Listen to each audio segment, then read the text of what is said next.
I'm Duke Nukem, and this is the Northern Nerdcast. Come get some.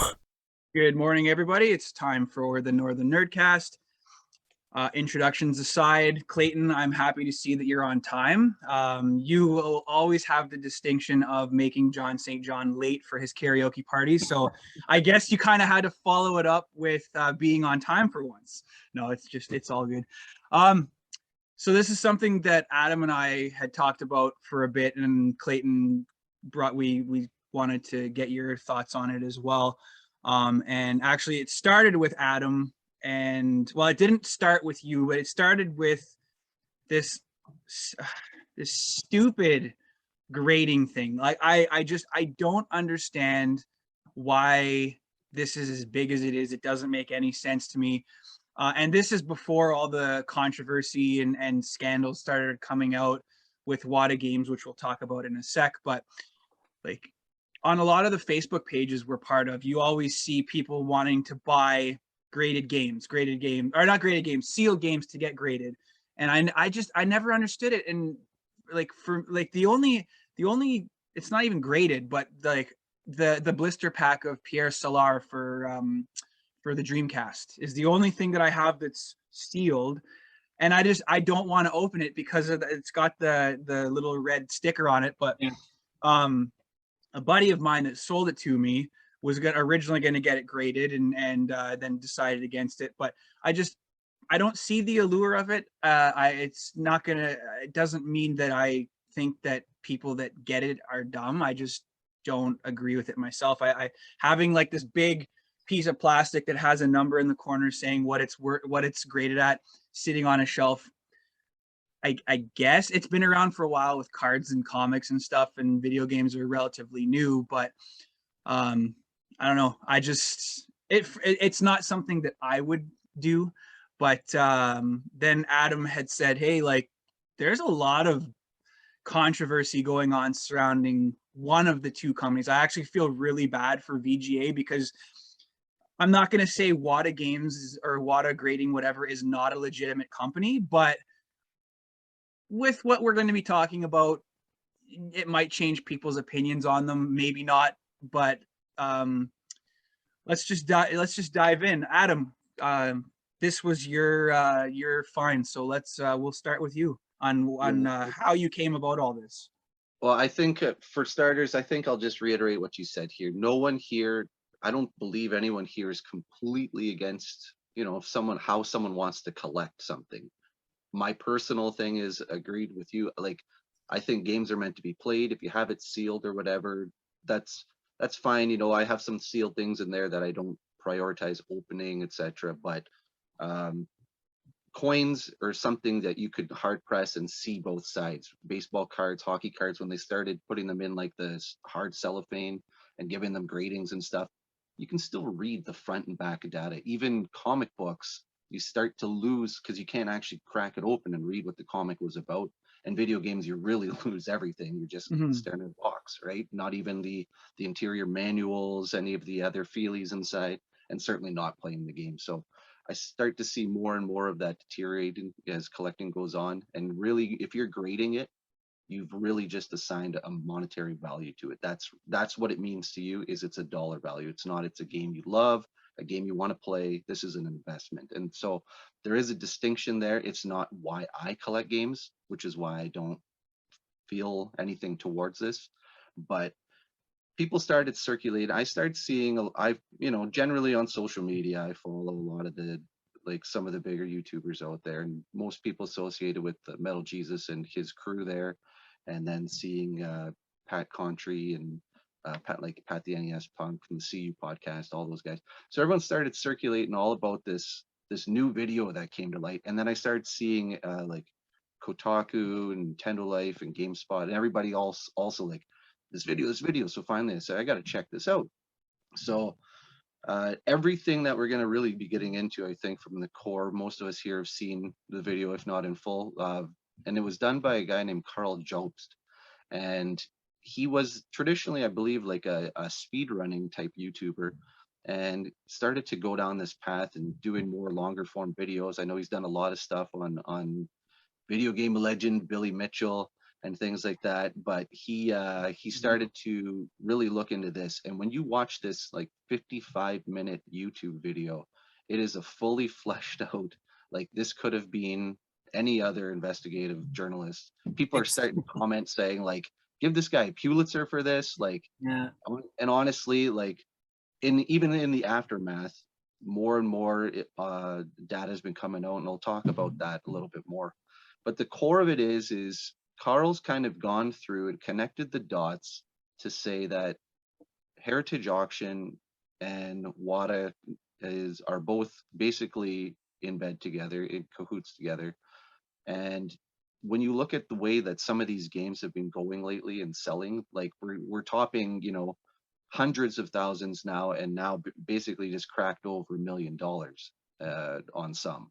And so people are starting to really bring it to everyone's attention, because now it's not just our social media groups or people saying, oh, you know, look at the value of this, like the pandemic, all these prices have gone up, check this out. But now suddenly CNN is running articles being like, those old video games you have in your basement might be worth money, and here's why. And so they start, like, it's coming to public attention now. And that's where things even start to spiral, because I know for me, like amongst my peers and even people that I took, like just general old friends that I have on Facebook and stuff like that, started privately messaging me because they know I'm making YouTube videos and doing stuff on video games. And people that I don't traditionally talk about video game stuff, I got hit by about 5-6 people. Did you see this? This Legend of Zelda went for, you know, 700,000 or whatever. Did you see this? This Mario 64 went for over $1 million. This original Mario went for this. Like, yeah, no, I probably got like a dozen Marios or Mario Duck Hunts, but like, You're rich. You can retire. Yeah, exactly. And the thing is, that's where it starts to pollute people's perspectives of things, is because like major chains are running these stories, New York Times and whatever, saying like, wow, these things are really selling. And what Karl's video does is break it down to say they're selling, but who's buying? And it's not all, like, basically you ask around, and again, you look at the most of the social media of all the major YouTubers, collectors, everything, most of them don't necessarily collect anything sealed or graded, because we're collectors and gamers, we like to play. So it's this next level. So now like everybody's quickly jumping into saying it's already tainted, it's money laundering, it's like what's happening in the art industry stuff. But what Karl's, again, video really brought down to say, no, there's a few people, and it looks like it's all in-house people owning either Heritage Auctions or WATA are the ones driving up the prices by buying and bidding out each other and hoping to drive this up. And where it's starting to get a little bit greasy is because people are, the core of it is none of this has been disclosed, which kind of makes it a little bit bizarre. But then what makes it unethical is their standards and everything indicate that they will not be selling this. And it's been basically determined that some of their own products are for sale.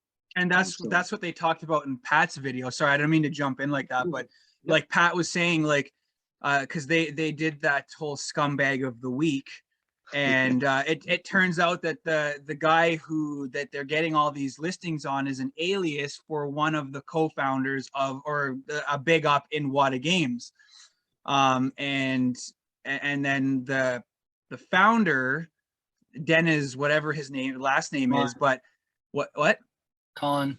Yeah. They had a mandate that no employees are allowed to resell these games, and Pat and his co-hosts were saying, like, for Dennis not to realize that this is going on, he's either in on it or he's just legitimately like just he's not paying attention to it. But now that it's all coming out, I guess this guy's eBay thing was being pulled, or if something was going on with it. But like, it's just it's not a good light to be shone on the grading industry. And you know what, VGA is a legit company. And again, we said this off the recording, I'm not saying that at one point WATA Games wasn't a legit company. Enron was a legit company at one time, and their numbers were whatever they said they were. And that seems to be what this is going on with WATA. Well, Mario sold for $2 million. The Ocarina of Time, 1.5 million, but it was all WATA games sold by Heritage Auctions. Yeah. And then at one point there was, I don't know how far this got, but that Pawn Stars was in on it as well. Yeah. Because they had Dennis on the show grading WATA things, and one of the games, I can't remember which one it was, but he's like, oh, this could fetch up to $80,000 at an auction. Well, that's, and I think he name dropped Heritage. I'd have to go back and watch the clip again, but like, of course you're gonna say that because you guys probably get a profit from Heritage Auctions selling your grades. The other part of that too is that the co-founder and co-chair of Heritage Auctions works closely with Dennis Kahn, Jim Halpern, and Halpern is the same guy who like famously got stung in the big coin bubble of the late 80s, like to the point where he ended up paying millions of dollars in fines for unethical business conduct. And the reason that the coin bubble exploded was because of third-party minting of coins, or not minting of coins, value grading, basically WATA style grading of coins. And it seems like maybe he rallied up a few people, got them together and said, okay, look, the next big thing is going to be video games. You know, let's do this. Let's make a whole bunch of money, because he's going and he's buying these games up for cheap. And then the most unethical part of the whole thing for me is the shill bidding, like bidding or putting something up for auction, bidding on it yourself to drive the price up, buying it back from yourself, and then putting it back in your vault. You know what I mean? And like Jobst's video says, like the bubble inevitably always crashed. Like speculative bubbles in the market always end up crashing because the prices are unsustainable. And they are. $2 million for a Mario Kart, like for a Mario Kart. It was just original Mario on NES. Yeah. Oh, sorry. I thought you meant Mario Kart, like Mario Kart. The Mario cartridge, yeah, Yeah. Mario cartridge in box sealed. And the thing that the video also goes in to say is about how people are playing the crackout game now, where if they're not happy with the grading that they're getting, they're opening it up and resubmitting it because maybe the grader was having a bad day and they graded it low, you know, because grading is a very human and arbitrary thing. And Yes. maybe it'll come back with an 8, but the difference between a 9.4 or an 8.8 and a 9.8 is like hundreds of thousands, if not $1 million. So it's all real super shady. Like, I'm glad that he made that video. And I'm sure that when he started making that video, that it didn't seem like it was going to go that deep, but probably the further he got pulled in, he's like, holy shit, man. Like, look at this. Like, these guys are fleecing people hard. Yeah. This onion stinks the more layers down. Yeah. Like, No, man. I agree completely. That's always been kind of my key issue with the grading, is it is speculative. It's just whoever you get, right? And there's been known issues, I believe, with both grading companies here, where people have actually just resealed games and sent them off, and then That happened on one of the pages. There was a big thing about a communication breakdown, and it turns out that WATA considered the game to be a reseal, and it wasn't a reseal. And that's what Clayton was just saying, was maybe somebody was having a bad day, because back in the PS2, I don't think it ever happened on GameCube or Xbox. Correct me if I'm wrong, but I'm pretty sure the only thing that had French manuals attached around it was the PS2. I don't ever remember seeing that on GameCube or the Xbox. And so I think that's what it was they consider the reseal on the PS2 with the French manual. They don't consider that a legit seal. And I think that's what it was. That's Oh wow. funny. It's something that I don't remember, actually. I do remember French because I'm pretty sure have my a- Drakengard came with a French manual, but I don't recall seeing French manuals. Maybe on the Xbox 360 games. Some Yeah, of I that's don't. what I was I gonna say. I Yeah? have Marvel Capcom 3, and it has the French manual, and it was because it's oversized, it's bigger than the actual. Yeah. It was sealed externally. Okay. But yes, regardless, like you said, I mean that's still something that's been in more current practices, and I'd still be surprised at those games like PS2 or something, maybe PS2, but the 360 game to try and get that graded. I can't imagine that, what your expectations would be there, even if it was perfect. How much is it really going to go for an Xbox 360 game? I think $15. I'm gonna make the decision, Clayton. I think I'm gonna get this graded just so that Glenn can't have it. Big bullet holes in the cover. Nice. Yeah. Just like a 1.0, just to put Yeah, it behind a piece of I give plastic. you 1.0, $100,000. If he hits it with the briefcase hard enough, though, he might get through that shielding. The thing is, Briefcase though, guy. the other half of this equation too is the fact that like Heritage Auctions and WATA Games refuse to publish the population reports, Yes.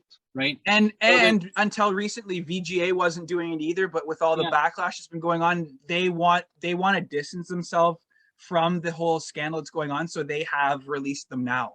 Well, like Jobs Video uses Spider-Man for the Atari as an example. The first copy that they showed that was sealed went on Heritage Auctions for $9,000, and all of a sudden collectors were like, oh my god, this is worth $9,000, I want to sell it. So they all flooded the market with these sealed, utterly mint copies of WATA sealed Spider-Man, which reduced the price down to like $500 or $800 or whatever it was.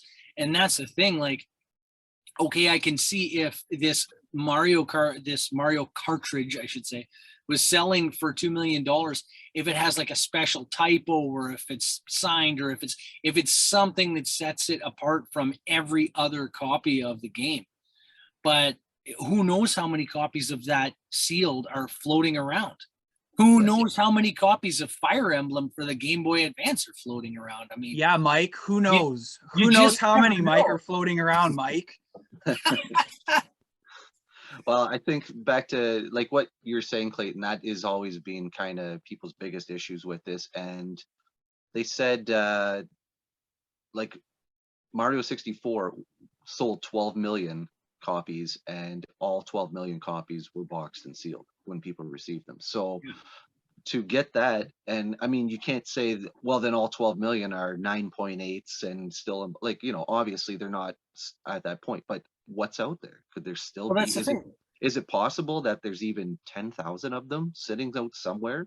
Like a minuscule, like, dwindle it down to like less than 0.1%, but does it still make it that rare and valuable if there's even 15,000 of these sitting at and with a 9.8 grading? And that's, like you said, what happened with the Spider-Mans, because we're talking about an Atari game from like probably before 1980, and we're sitting here going, okay, it's boxed, sealed, 9.8 grading, like AAA plus, like, wow, this one's a true unicorn. And then all of a sudden, like you said, like 35 of them come out, and the last one sells for 90% less at just under $900 compared to $9,000. So without a population report, it really does just make it like a wild west of things. So who knows why anything's worth anything if we don't know how rare and scarce it is. Yeah, exactly. Like and it's almost like they don't even care until it pops out of the woodwork, that it's worth whatever, or there are so many copies. For me personally, like you guys had both said that you were sort of against the sealing of games. I'm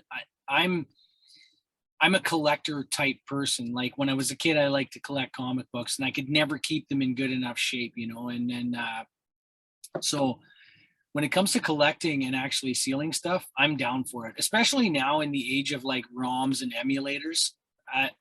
If I want to play an NES game, like the Polymega console, Brad, that you showed me yesterday, plays just about every retro console you could want to play. So I'm okay with that. Like, I'm okay with buying a game and not being able to play it because it's sealed, because there's always a workaround, unless you want to play Saturn, in which case it's for some reason extremely hard to emulate.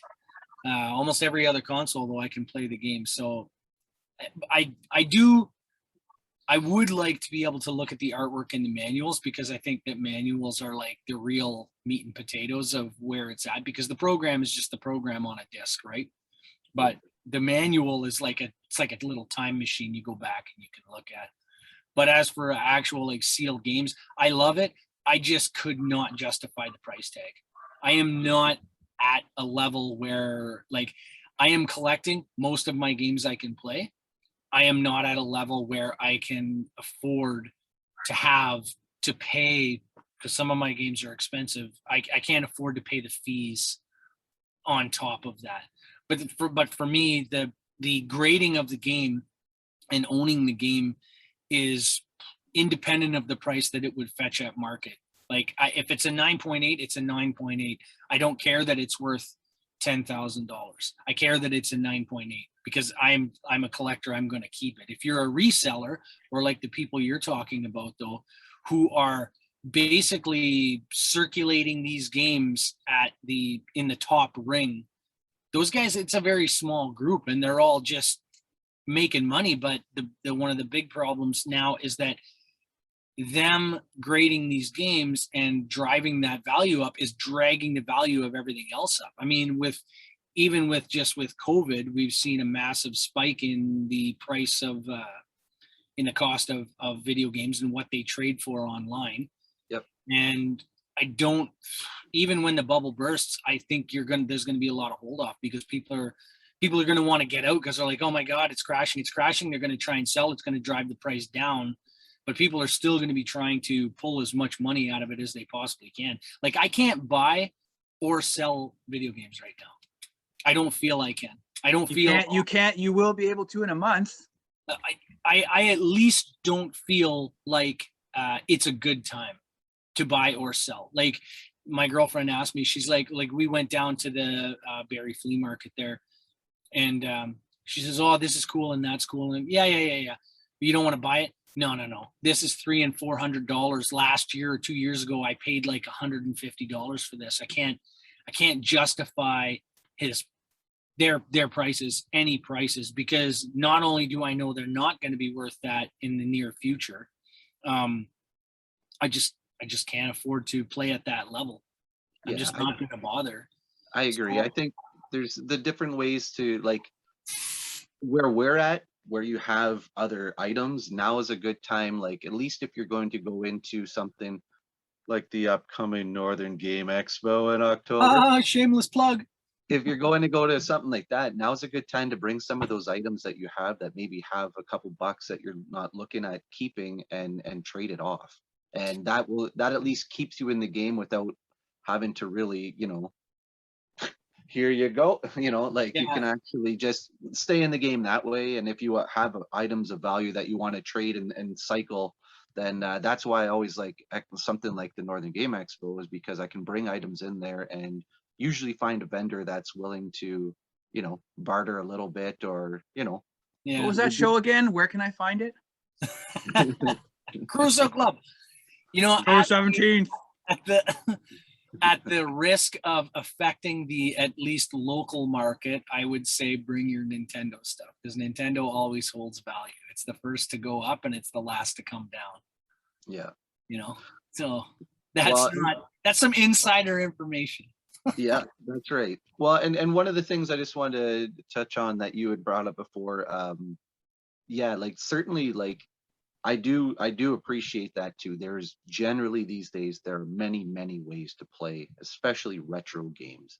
And whether you pick up an actual first party thing like an NES Classic, or the Sega one, the Sega Genesis Classic, or anything like that, you can keep those other games sealed. You can, you can sell them, trade them. You have copies of them. It's not as difficult. And now, even just because we were talking about the Polymega, I don't know if you've ever seen anything Terra Onion's been making like mods and add-ons for systems and upgrades. And one of the things they actually do for the Saturn is, I believe you have to fully remove the disk tray in order Yeah. to make the mod, but you can install like this hard drive, and they basically, you run everything off of the actual console. Mhm. But now you basically, the idea is to take those imaged games and you can keep the discs, you know, scratch free sitting on the shelf and everything, but still play original, like play your Sega Saturn and have everything built right on the hard drive. So that's a cool mod. I don't I think think they it's, make one for the Dreamcast too, actually. Pretty sure. yeah, yeah, they've really been getting in there. And even I saw one, I believe it was Metal Gears did one recently. They had one on it was either the Turbo Duo or it was just the Turbo CD itself. But again, it was an add-on there, and you can play a lot of the games on there, both the Japanese ones and others. So it's a cool thing, and that's another thing that looks nice with the Polymega is the actual imaging of the games. So if you want to expand it with an SSD, you can start putting your games on there and then keep them on the shelf and keep them in the best condition you have. But if you do want to go back and reference the manual, and it's behind a sealed CGC case, Yeah. then that's a little bit different, but whatever. The Again, only game, like getting back to the whole grading thing, I was actually talking with Robin over at well, he doesn't have the store anymore, but Playcadia, because he's looking at doing something else now. But the only game I had actually ever considered getting graded, which now that all this stuff has come to light with WATA, and it just I've lost all interest, but it would have been Shovel Knight on the Vita, because I got it from one of our former vendors. He doesn't live in Sudbury, so he can't he doesn't want to travel to do the show, which is fine. But as soon as he got Shovel Knight, it went right into like a plastic case, and so it's been sealed. And I mean, I like looking at the values of certain games. Like I'll once in a while I'll pop on to I use game value now. A lot of people use price charting, but I find games value takes like the average and put like Yeah. of all the sites and puts it as one price, and it's steadily going up. They don't have a graded price for it because no one's releasing numbers. But even going on eBay and stuff, trying to find a graded Shovel Knight, you can't. So like and right now, like especially with the collectability of Vita, I can see that if the bubble hasn't already burst, like Clayton says, and it will. But when it happens, I could see Vita being the next thing a lot of people are grading, because it's really hard to take, like, say your Nintendo behind you, Adam, or your Virtual Boy, and get it graded. Like I don't even think they're doing that yet, just because like it's a lot of plastic for the companies to have to do. It probably costs just as much as you paid for the Virtual Boy to get graded, to be told, oh, it's a 4 or something. Like Yeah. I don't really know how the grading system works, but yeah, I had considered Shovel Knight, but I'm not going to. Yeah, and you know what? Like you said, you can pick and choose the markets like that. Like you said, like right now, Vita's always been hot. PSP's definitely been hot, especially with the store closure, things like that. So, and if you actually have like a unicorn item like that, like the only sealed Shovel Knight, if you actually can see a population report, then that would actually mean something to someone, I'm sure, right? Mhm. And while the bubble may burst and you may not, retire on that, you may like the right collector that's still looking to get actual sealed games might still come across, and definitely, like, I have no doubt that it'll raise it by a few $100s to at least do that. Now, like I said, can you buy a house with the selling? Like, probably not. Like that's what the expectation reality here that everybody's been talking about. um I know one of the things here, so Kelsey Lewin, who's part of the Metal Jesus crew, she's one of the co-owners of Pink Gorilla, so she's been in Seattle, so she's been buying and selling games for years now, and she actually also works with the Video Game Foundation that does like preservation with Frank Cifaldi. And so I saw one of her tweets pop up. This was before Carl's video, but this was basically like the day that the item closed, the Mario 64. And she commented right away, and I saw this and thought, like this is where like my ideas of these things started to stem. She had two genuinely suspect things about this. Despite a lack of population reports, and she mentioned that right away, there are many known sealed Super Mario 64 first prints. Yeah. And then she also goes on to say auctions on other speculative items actually went relatively low this week, with one matte sticker Mario selling for only $3,600. Yeah. So again, if there isn't like this big push, if Heritage isn't running this and saying, watch this item, like keep in mind, guys, like remember it was only about a year or so ago, and Heritage Auctions has been kind of like a staple by means of actually, you know, overseeing legitimate auctions going out. So no one's saying that the company itself is illegitimate. It's just like you said, there's been some Unethical business practices. some weird unethical stuff going on here. But it was only about a year and a half ago, 2 years ago, that only surviving Nintendo PlayStation sold through them. Yeah. And that was like the absolute only one where it said Nintendo, Sony, PlayStation, and Ben Heck had to go in there and just rewire a few things to get it to actually play Super Nintendo cartridges, but it had the CD drive on the front. And it's the only known prototype that's out there. And some collector in California bought it for about 350,000 or something like that, I believe was the closing price. So if that item, an actual only console, the thing that started the whole of the PlayStation franchise, if that only garners 300,000, then why would a 12 million copied game sell for $1.5 million? Like the thing is that either Super Mario 64 or the Mario 1 cartridge in box, the one that sold, I think, for $2 million or $1 million. I can't remember which deal it was. It was one of the highest deals that Heritage had made. There were 3 buyers on that deal. 2 of them were Dennis Kahn and Jim Halpern. like the co-founder of Heritage Auctions itself and the guy who runs WATA Games are the ones who bought the game. Like, as soon as I saw that, like, and Jobst comes out with that, like, right near the beginning of the video, I was like, okay, you like drop the hammer on these guys, because that is bullshit right out of the gate. And then the one guy, the one YouTuber, and I forget his name now, is talking about how his dad would do basically that same, or not his dad. I'm assuming it was Halpern, would do the same thing with comic books and whatnot, where he would take a comic book out that was not worth, it was worth enough, but not top dollar, slip it into an auction, shill bid it up, and then pull it back himself, and then put it back in his collection. A couple years later, he'd come back, he'd do the same thing. And they did. So industry inflation was just being run by shill bidders driving things up. But the fact that top dollar sale, and they have to disclose the buyers, they have to disclose the buyer's name. The fact that the top dollar sale is actually 2 of the 3 people who are running the company. Yeah. Like, that is such a crock, man. And then who's the third guy? The dentist who bought all the graded games. Yes. His name escapes me, but yeah, he 100%. He was completely like, there is a person again that's just literally just doing a money move, has no interest in video games at all. And I mean, that's fine. I mean, that's capitalism. I don't have anything on that. But again, that if we're talking the same one, is this the same guy that turned out to actually be on the board of directors? Yeah, he's just a frontal, like not a shadow buyer, but he's the what do you call it? He's like basically a cardboard cutout. He's a front. Yeah. For them to move that money, for them to drive those prices up.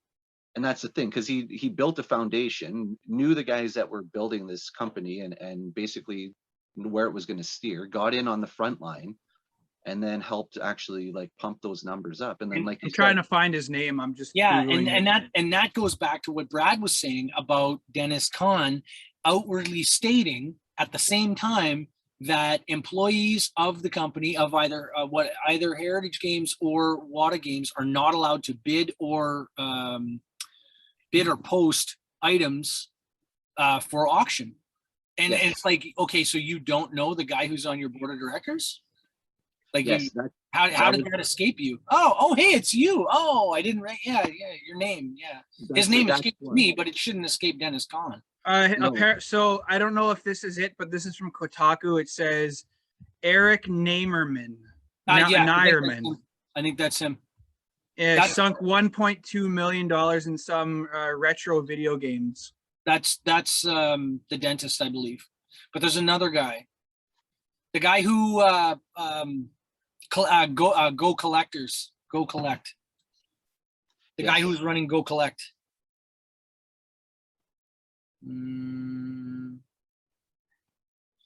Go Collect president. Go Collect president. Oh, is it this? Yeah, Jeff Myers. Yeah. Because Jeff, so Karl, since the video, Karl has been putting out recent tweets and keeping up to date. So one of them after the video, he said, for the record, I have nothing against video game grading. I'm not looking to end any of these companies. I'd love to own a graded game myself eventually. My goal is to try and stop market manipulation and bring in transparency and ethics. And that comment came to this statement from Jared Myers. No one at Go Collect, myself included, was consulted on any of this content, talking about Karl's video. The allegations against me and Go Collect are untrue. I was never employed by WATA. I held a board position because I was a late stage investor in the company. I resigned from my board position in January 2020. I'd welcome a live stream interview with Karl. But again, so that's even Karl's comments on that was like, no, like, yeah, if you work there, that's one thing. He's like, but you were literally on the board. Like, that's worse, man. That's worse. Yeah. He says, oh, I resigned from the board in 2020. Yeah, but you don't understand. You were part of the board. Well, and sorry, that's the whole Enron thing. When Jeff Skilling left, he figured it was already in such a disarray. If he stepped down before shit hit the fan, then nothing was going to happen. And just because you left, shit was going on in 2020, and because of this video, now you're being brought into light, and you're not happy about it. You just got called out, and now everyone like this is like, again. So you got this. You could even to a lesser extent, you could compare this to Fire Festival. Like, it's a fraud. That's what they're doing, is they're perpetuating fraud right in front of people's faces, and resellers love it because they get a piece of the action without being directly involved with the shitstorm that's going on. Yet, I like, you're going to have a lot of people that have seen this video now. And again, Adam, you were talking about grannies at yard sales. Oh, my Mario game, it's normally $1, but here, $15, $25 just for a cartridge. Because I saw like, men told me it's worth money now. Exactly. But I mean, you're going to have all these people that see this video of the exact opposite effect, and people are going to say, it says WATA on it, I'm not buying that. And then you're going to see, as Clayton said, I think consumers are going to be the ones that burst this bubble. That's what it's going to be, because they're going to see a $2 million Mario cartridge. Thank you, Clayton. And it's $2 million, and they're going to say, no, I'm not buying that. I'm going to go get a ROM. You have a lot of people though. Like, I have lots of friends who are extremely casual video game players, or not even into video games at all, who are now scouring yard sales looking for video games because they figure they can make a buck on it, right? So these, even at the lowest levels, people are like, oh god, yeah, I got this Mario cartridge for $5. That's a deal because it's worth 20, you know what I mean? And then they're trying to sell it. The market's just becoming saturated with people are pulling cartridges out of the dirt, basically, you know what I mean? There are all of a sudden thousands of yard sales are going up where people are bringing all of these copies that have been sitting in people's attics or garages for the last 20 years. They're bringing them into the market. You know, they're driving the value, they're driving the demand down, but even though the value is high.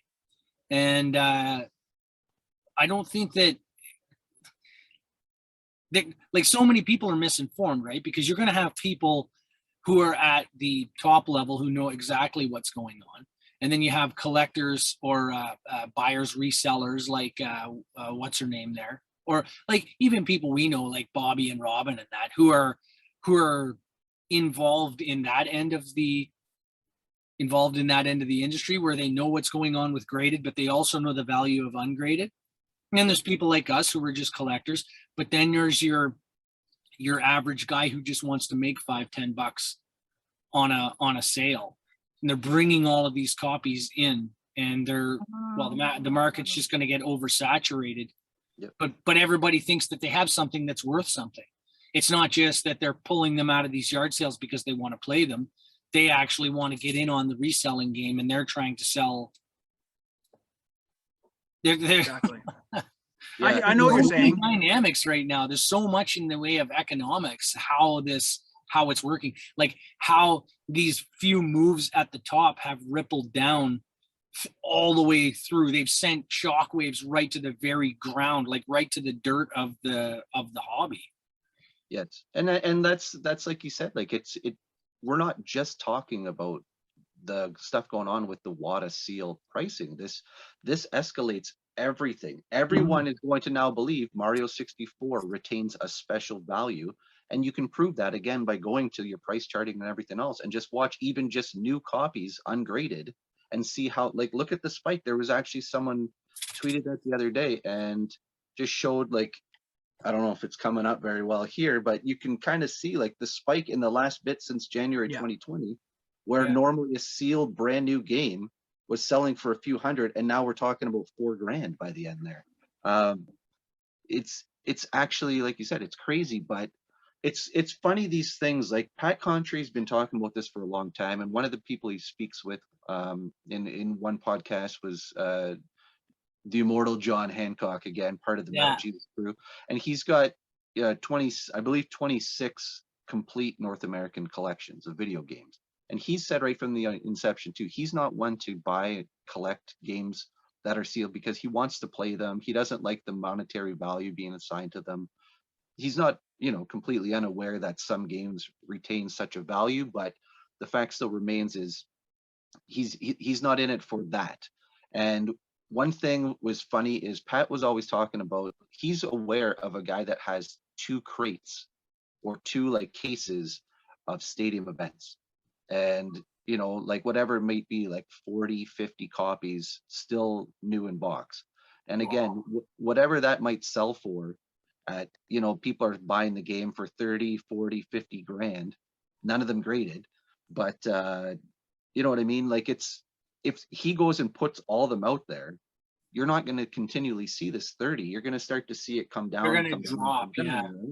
And that's what everybody's saying. Like, there are some known, like, people, like there's a guy in Seattle apparently has like an airplane hangar, like literally full of this stuff, like, and he doesn't have any intent on selling or whatever. Like, people don't know what everyone has out there, and without actual population reports, it's weird. That's what they're saying. There was someone I believe someone tried an experiment, or at least they're hypothesizing, like, if you have the right amount of money and you pick a low hanging fruit, like an off-brand Game Boy game, and like it's fun, but it's fairly common, and you go and you start scooping up all these copies of it on eBay and buying it, you get it for $3 to $5, and you buy like 60 copies of it.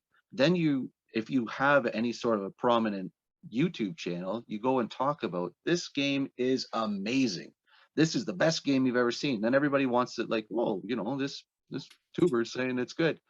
Well, and then you go and put your 60 copies of it out there at double to triple your value. You could potentially do that. People have been accusing Metal Jesus of that for a long time, because he does a lot of his like hidden gems videos.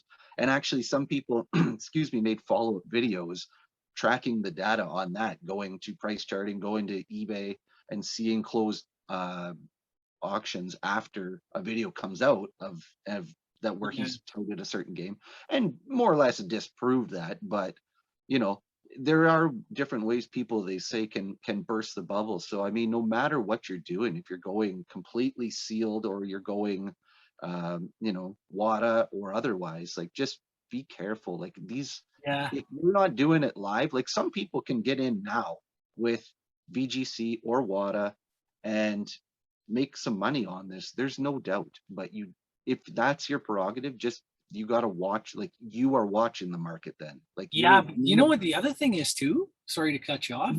is that what is the wait time? When we talked to Robin, what did he say the wait time was to come back from WATA? I thought he said it was months. Yeah, the market could do anything in months. But meanwhile,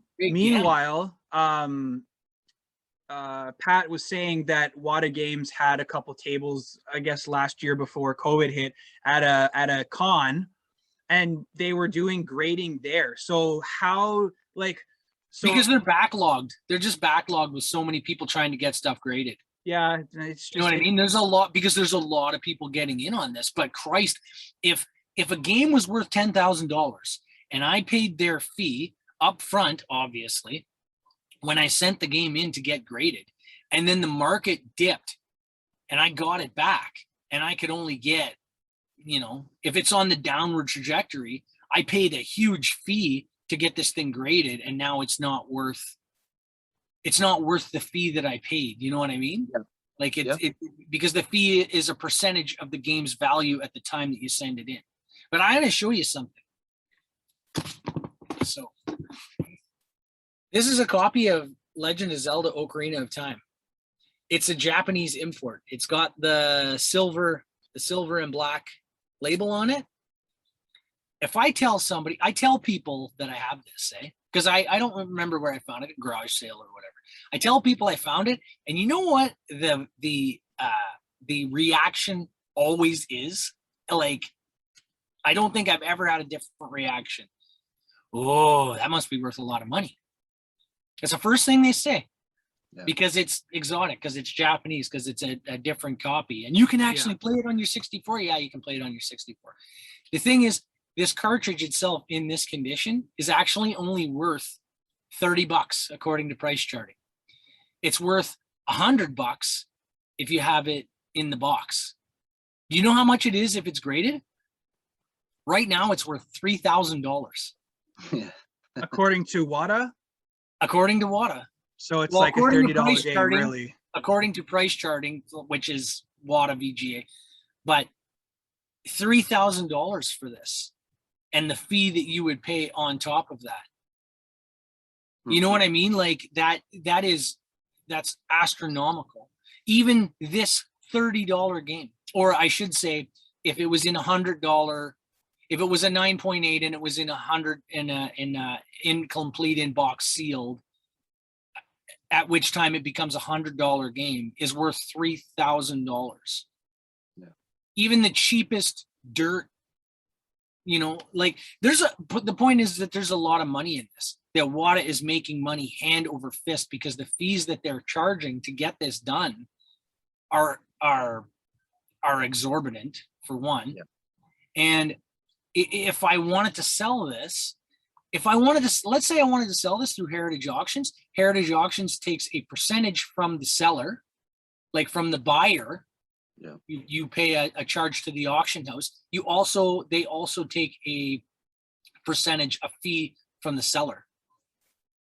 You know what I mean? So all of that money is feeding back. It's all feeding back between those two companies. Yeah, these guys are making ridiculous amounts of money. No, and is like 20%. And because 20%, and because the values, they're driving the values up, because the value, like you said, is a percentage of the value of the cartridge, right? So the higher the prices are all around, the more money they're making. I would love to have a crack at their books and see not only how much money they're making a year, like what they're pulling in, but between the two companies, WATA and Heritage Auctions, but also how much their profits have increased year over year since, say, 2019. Well, I think that full circle then, I didn't realize when you submit something, I thought there was a base fee. So when you go and actually get something graded, you're paying a percentile of what the game's actually valued at? That's my understanding. And you can correct me if I'm wrong, but I'm sure that's what it is. I don't know. So, but that drives an interesting point then, is if WATA is saying, okay, like let's say they're getting an influx of Mario 64s, and all of a sudden they're being like, listen, I got to go grade, probably about 15,000 of these 9.6, 9.8s right now sitting on my back table here. Is this going to be worthwhile if this is such a common game? Oh, I got an idea. Why don't we go and make everybody believe that the game sold for $1 million? Okay, so grading costs money. The VGA can charge you up to $295 to grade your game. The minimum is $25. There are also additional fees and charges that can add up. Now that's VGA. Okay. I don't know what WATA charges, and I would hate to be the guy who perpetrates misinformation. So I will rescind or retract my statement about WATA the percentage cost. But anybody watching this video should go and look into it, because I'm sure that it is not a flat fee. So let's put it still in perspective this way. If people believe that there are a lot of these copies, because people have been saying that for a while, they've been seeing a lot of high-end Mario 64 graded, but either between WATA or VGA, and sitting at different conventions and stuff, especially when you're going to some of the bigger conventions in the US, people are putting these out on the table. So certainly it drives an incentivizer for, if even WATA believes there are a lot of these copies around, they are going to do something like this to drive the spike up, to encourage people to bring theirs in, because they'll make money on the front end of getting more and more of these copies into grade, whether or not they're grading them, whatever they assign the value to be. The more people bringing it into grade to say, wow, look at this, this is worth a lot of money because the Heritage Auction sold for $1 million. That's obviously the main concern here. But yeah, again, it's like some of the other stuff, just to deviate a little bit here, but here's a tweet from Pat Contry recently also.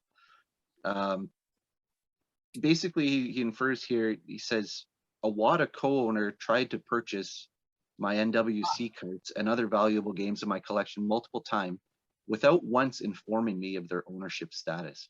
He said, I also saw this same person buying games at an expo, likely with the intent to flip. So, I mean, again, if you're a flipper or whatever, that's fine. But if you're in the business of doing this, you know what I mean? There's an ethical line in there that kind of stinks, you know? Okay, sorry. So here's where it comes into play. Games valued from $1,000 to $24.99 are gradually charged more on a sliding scale for liability. Games valued $2,500 and up are charged an additional 2% of their declared value. So it does completely. So it's not a flat fee. So if it's $2 million, 2% of $2 million, right? Like it. So the fee goes up. But if you're talking about a single transaction, you're like, whatever, 2%, not a big deal. But 2% across thousands of submissions that they're getting, all valued at whatever, like, and I'm sure there's more to it. Like that, I'm going to hang on to that 2% number, but realistically, there's going to be more. There are different fees that you can pay. You can pay to have them play test the game to make sure that the cartridge or the disc works properly. Like, they're making money. They're making a lot. There's probably even priorities in there too, where you can have them fast track your game and stuff like that. Again, my speculation, but I'm sure there's always, like you said, additional fees.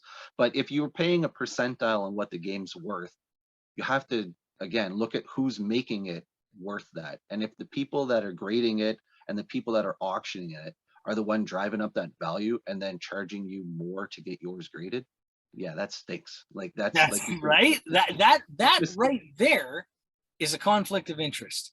Yeah. 100%. Even at the front end of the store, right? Like, well, I can grade it higher, and then later on, so WATA grades it higher, right? Which means that they can charge more for it. Which means that when it goes to the auction house, they can charge the seller more. Which means that when it gets sold, they can charge the buyer more. Like they just made more money on 3 transactions because they graded a game higher. Yeah. Which is why in Jobst's video, you see there is a Sega Saturn Tomb Raider, a copy of Tomb Raider, where I think he graded it a 9.8, and there are very clear tears in the spine plastic and the spine seal on the game. And there's like stains and stuff on it. And it does not look very nice, but it got a 9.8 and A+. You know what I mean? So they're like, but how much extra did they make on that? And then that comes into play. That last full point from 8.8 to 9.8 drives a game's value like through the roof, you know? So the fees associated with that on all three of those transactions, like how much more did they make on a 9.8 game? How much more did they make in total on a 9.8 game than they did on an 8.8 game? Yes. No, you're right. And 100% now it incentivizes them to give it a better rating because they're going to make more money. Like it's crazy. And again, that's where the ethics of somebody actually grading it goes completely out the window, because it's not somebody, you know, like some old revered person going through and doing their darndest with a you know, magnifying glass and everything. It's just like, hey, put a higher label on this so we can charge more. Like it's crazy. Karl did this other he had someone, I believe, internally send this, and keep an eye on YouTube, keep an eye on Karl's channel, because he has another video coming. He's already declared that. He's had a lot more info, but this was one he tweeted since. And he says, in a private email, WATA Games founder Dennis Kahn admits WATA was never about grading games, but rather growing the market. He admits growing the market was always priority. And this quote here, I'll see if I can read. Know that I did not start WATA to just be an alternative and to say, hey, send us games. Most of my efforts have been to grow the market, and that's what it's always been about, growing it the right way. And it's still growing insanely rapidly. I'm glad that's translated into sales for you, whoever he's talking to. Keep having supply and you'll keep winning. So and Dennis said that he never said that. So that's why Karl followed up. So I don't mean to jump in like this, but I'm reading his Twitter, and it says, he says, I've heard some people say that what WATA Games did was not illegal in relation to the grading. This is false. I'll be doing a follow-up video soon explaining exactly why their actions broke the law. There's no question or doubt about this matter. Yes. So it's not over. Like, no, I know. They pulled other quotes too. Someone here, Seth Abramson, basically wrote his own little article that Karl retweeted here. But to say that the WATA told the New York Times that its employees can't sell WATA graded games due to conflicts of interest. To go on to then say, so why did one of its SEC listed co-founders just sell me 3? Yeah. So, you know what I mean? Like that's where, again, that's where the, you know, the whole thing stinks. Now, okay, so he said that, but now they have to go deeper and ask, is it actually legally, is that a legally binding policy, or was that just like an off the cuff, you know, kind of like a verbal agreement that everybody came to? Because if that's the case, they could renege on it, but it's still unethical. Doesn't matter how you slice it. What Karl's basically saying. My next video is coming out, and following that will be reviewed by the FCC. So he's starting to think like they're really blowing the legs off this. And what's funny so far is WATA and everybody has come forward and just said, no, we've seen the video, we disagree. It's false. Yeah. We'd like to do some follow-up, whatever. Yeah. Our lawyers would like to do some follow-up. Well, that's what I was gonna say. Admittingly though, there hasn't been any legal action yet, which is they're scrambling for it, guaranteed. Probably.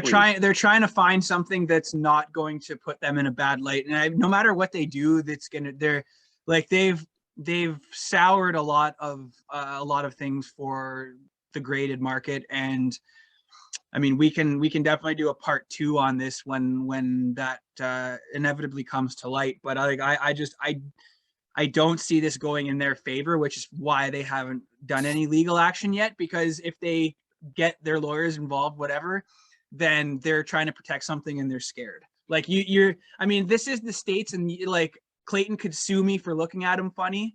But like that, and that's what it is. Like, but if you're so about what you do and you're not doing anything wrong, like, yeah, you could bring in your lawyers and like defend you on that. But the second you get a legal team involved, then what are you trying to hide? Like, you're not going to go after some guy for making a video. Well, again, they could, but I don't know. I don't see that happening. I see lawyers getting involved if it gets too out of hand. No, I guarantee you WATA already, and especially Heritage Auctions, already have a legal team that they keep on retainer for sure. Oh, 100%. I mean, these are the guys buying games for millions of dollars. Like but Heritage Auctions doesn't just deal in video games either.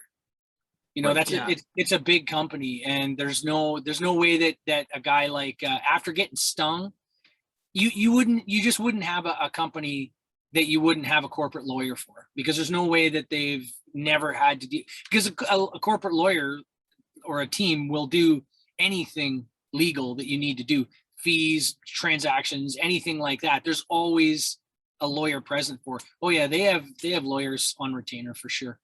All they have to do is say, look, like we're dealing with this. You're going to need to look into this and be ready for whatever comes down the pipe. For sure. And that's the thing, when he crosses the line and does anything with slander. But Karl, I think so far has been very, very careful in using resources and backing up why he's saying everything. He didn't say anything that wasn't true. He just presented the facts, right? Yes. So they can't really sue him for slander on that. But man, those lawyers, like, they find a loophole.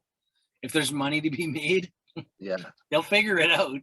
No, and again, like, just to recircle even for us, like, you know, nobody's completely against grading games. Nobody's against collecting at that level or anything like that. Like, if that's what truly makes you happy, is to have everything encased in the shells, that's great. But again, I think just from us, it's pretty much to say, just do everything cautiously. Don't always, if you're gonna get in it for dollar value, you got to be in that game. Like, I collect. I don't necessarily look at the value of everything. You know, I like to get a good deal as much as the next person, but, you know, like, I understand, like, I don't do all this to the detriment of doubling down my mortgage in order to buy video games, in order to think that this is going to be a retirement plan or something. I collect because I like video games, etc. If you're doing it for money, please be careful. Yeah. And you actually end it, you're ending it at the perfect thing to set up for part 2, which whenever we get those videos, we definitely have to get back on that. I wanted to thank you guys for coming on again, and again, we're not bashing anybody for like doing what they want to do. This is just our take on the grading scene. Got a couple fun things in the next couple weeks for the podcast. We do have Paula Rhodes coming on, who was Angie, the creepy little doll from Resident Evil 8. She was Clayton. I can't remember the little girl's name. Was it Aveline? Evangeline? From Resident Evil 7. Yeah. My daughter's really excited because she played in Doc McStuffins. She's been in Barbie. Like, she's done a lot of voiceovers. So we're going to have her on the 19th, which for me is a day early birthday present. So I'm looking forward to that. And well, yeah, we'll just end it there and pick it up with part 2 whenever that happens. But thanks again for tuning in, and we'll see you next time.